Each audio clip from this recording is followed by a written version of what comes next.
এমন মহিলা বিয়ে করা দরকার যে দিন ধর্মে আমল আখলাকে স্বামী থেকে উঁচু মাপের হবে, অর্থাৎ দিনদারিতে বেশি হবে যদিও ধন সম্পদে নিচু বা গরিব হয়।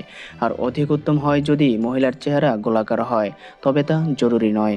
গোল চেহারা, লম্বা চেহারা সব এক আল্লাহরই সৃষ্ট।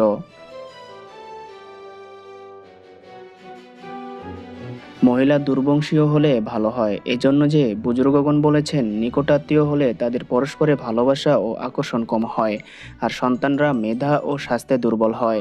যতটুকু সম্ভব আত্মীয়তা দূরবর্তী এবং দূরস্থানের হলে তাতে ভালোবাসা ও আকর্ষণ বেশি হয়, অমিল কম হয়, আর সম্ভাবনাময় ও চালাক চতুর সন্তান জন্ম লাভ করে। দ্বিতীয় কারণ এই যে দূরাত্মীয়তার দরুন বংশ বিস্তৃত হয়।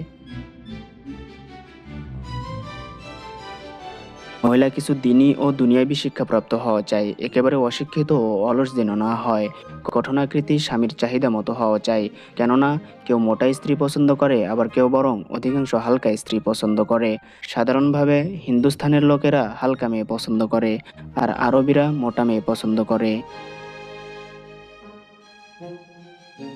ভিডিওটি কেমন লাগলো তা জানাতে অবশ্যই কমেন্ট করবেন এবং আমাদের চ্যানেলে নতুন হয়ে থাকলে সাবস্ক্রাইব করে দেবেন। Thanks for watching. আসসালামু আলাইকুম।